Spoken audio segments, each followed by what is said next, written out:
stories from Londoners, which started off as a commission for the Thames Festival, the Feast on the Bridge, which is an amazing celebration supper curated by, well, it's an all-day meal curated by an environmental artist called Claire Patey, who commissioned me originally to see if I could make enough tablecloths to cover the whole bridge. And then I had the idea that at each place setting on the table I could handprint a food story from a Londoner. And that's what began the collecting, but I'll explain more of that in my talk. And I got very interested in collecting the stories about food because I like the interaction of drawing what people tell me. Sophie.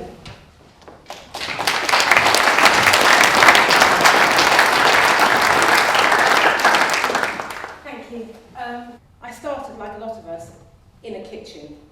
And I grew up in a kitchen, like a lot of us. And I think the things that I always loved doing were making jam tarts, painting and drawing, writing and reading, listening to stories, and flapping my ears in case I found out any interesting bits of information. So, as a child, that's where I was, and as a grown-up, that's where I am too. So, not much evolution, perhaps. And then, one of the curators, Claire Patey, had the idea that she would like to make a celebration harvest festival dinner for London at the Thames Festival, and she was commissioned to do that. And she approached me, and she said, Sophie, what would you think about making a tablecloth that was big enough to cover the whole of Southwark Bridge? Because I've read too many fairy tales, I went, oh, no problem. That goes to show that sometimes reading fairy tales isn't the answer to a grasp of reality. But Southwark Bridge is closed to traffic one day a year, and it turns into a gigantic banqueting space that the whole of London can come to, and they can sit down, they can bring a picnic, or they can buy expensive, delicious organic food from either end on the stalls, or whatever they like. But they can sit down, share with friends or enemies or strangers a meal of some sort, and be part of London, really in a celebratory way. So it's something very unique and special. And she does it as a sort of environmental part thing, to say, you know what, we can all be together, we can all be local, and we can all eat in a sharing way. The bridge is automatically a magical space. It has got St Paul's each one side and other things the other side. I never look up, but I can tell you, it's a nice view. And it's a suspended space, so it's got a fairy tale quality. Yes, that's me, laying out the cloths. There are just lots and lots of pictures of the tables on the... Oh, and here, back to Granny again. Every Wednesday, from when I was about 8 or 9, I used to go by tube on my own to see my granny in Finchley. She made me steak and kidney pudding, served with beans and potatoes. It was followed by homemade ice cream, made with evaporated milk. It was the same every week. I loved it. Can you tell me something about food? What do you like to eat? What did your mum make you? What are you happiest eating or cooking? And people would, first of all, well, I was surprised actually, they didn't ever question me, they just tell me. It was amazing. Out of all the people I've asked, I've only had one woman look at me weirdly and say, what do you mean? I don't have one. Can you believe that? I mean, I've got about 500 stories, so I got them quite easily. It may be because I'm a little bit mad, so I could just approach people and intimidate them into telling me a story. I don't know. But they responded, and people are very pleased to have an ice-breaking question, such as tell me a food story. It gave me a way in, a bit like Elizabeth was talking. You might not speak the same language as somebody, but we all eat. Every day, we all have to find our dinner, just like in the stories. And so, everybody's got something to say about it. Everybody's had to grow up. They've all had to develop their own palate. They've all had to find out what's good or bad. They've all had lots of stuff told them about it. And in the end, it's a totally universal subject, unlike everything else. And so it was perfect for this London-wide tablecloth, because the cosmopolitanism of London, people would say, do I have to be born in London to tell you a story? I'd say, no, you're a Londoner, you're here, you're at the bus stop, tell me a story. So anyway, it meant everybody who was ever in London for more than half an hour could could qualify as a Londoner for my cloth. I was desperate. And then that meant also, because it was so cosmopolitan, I had stories from every race, religion, class, age group and everything, and I didn't have to be really worthy and put a photograph of it or say what their ethnic origin was, like on a tick form from the NHS, nothing like that. I could have a man from Somalia tell me about his spaghetti bolognese, and nobody need know anything else. That's enough. And one of the ideas I really loved about printing each food story at a place setting on the tablecloth was that when you sit down at a table and you don't know anybody and you don't know what to do, you've got something to read. So it's like the virtual diner that Martin was mentioning. It's got that kind of feeling that you're not alone. I noticed this, of course, as we all do, that when my children came down to breakfast, they'd avidly read the cereal packet, even the one that can't read. This one, again, this is more of a cultivator's story. I took a group of reception-age children on a farm tour, and I showed them a soil bed and said, "Look, this is how a carrot grows." And I pulled one out of the earth. They said, "Wow, it's magic! It's a real carrot, wow!"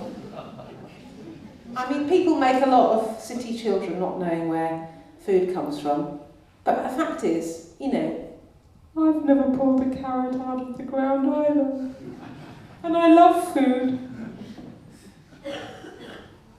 So this is a great story. It's, again, very unusual. Do you like me reading to you? Can you squint it? I'll read it. When I was going out with this girl, I went to Poland and brought her back a dried sunflower head full of seeds. She didn't like it, and she finished with me. Then I went out with someone else, went to Hungary, and brought her back some lovely pork fat as a present.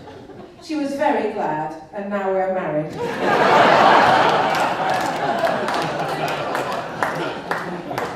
This is more of a typical memory story of old London as it was and somebody's childhood. When I was small, my dad used to take me every Sunday to Petticoat Lane Market, and we'd get a pint of winkles and a pint of prawns and go back and have a fishy tea with brown bread and butter. We used to pick out the winkles with a pin. Annie. I'm sure a lot of you have done that, and again, this is one of the things I quite like because it was a woman who was older than me who was talking about herself as a little girl, and when she told me the story, she was the little girl. And I love that. I love how her dad was still the same age and she was the same age as they are in the drawing, and they weren't any longer, you know, an older lady with a dad who's probably died. You know, they were still fresh as a daisy, having a fishy tea. Again, this is another memory one, Bindu. When I was little in Guyana, there were queues around the house of this lady who made wonderful black pudding. Everyone bought it from her. After my family moved to the UK, we were pleased to see black pudding for sale in supermarkets. But it wasn't the same. Years later, I was at Notting Hill Carnival and I saw an old lady with a basket full of food for sale. I bought black pudding from her, and it was the same as the delicious one I remembered from Guyana. Pig's blood and rice. And I like, again, it's the way that at the end you get this disgusting phrase, pig's blood and rice. Whereas all the way through you've been really with her on this lovely idea of a delicious thing. And so I think it was delicious, and I'm prepared to try it if I see it, because of the way she told it me and her delight in finding it again.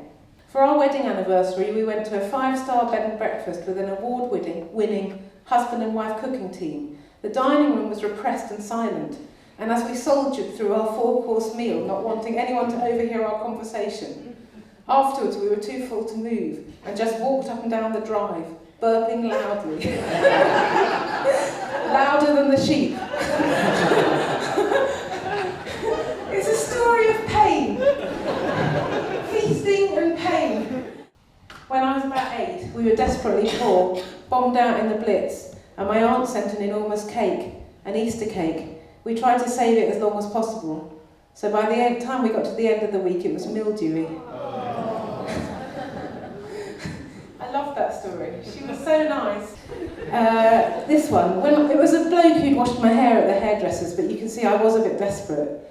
When I was growing up, I ate a lot of junk food, but now I'm a vegetarian, probably because my girlfriend's one, even though I don't like people to think that's the reason. I like I knew this talk that I'm doing wouldn't be as brainy as the other talks, and I loved the other talks. I think it's what Elizabeth said, it just goes straight to the back of your neck. It's not intellectual, is it? Food. It's like, you can eat it. Great.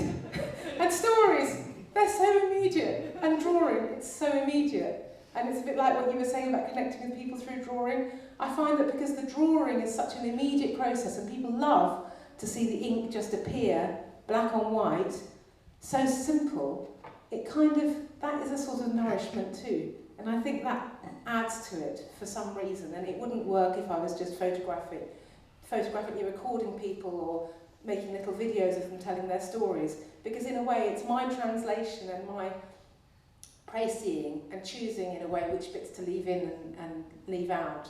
So something I'm doing has something to do with what story you get, which isn't to say I want to influence the voice or diminish the voice, because I want to accentuate the personal voice. Anyway, here's some more. I'll tell you what happens. People come in on a Tuesday or Wednesday, even a Friday sometimes, and they ask for the Monday night special.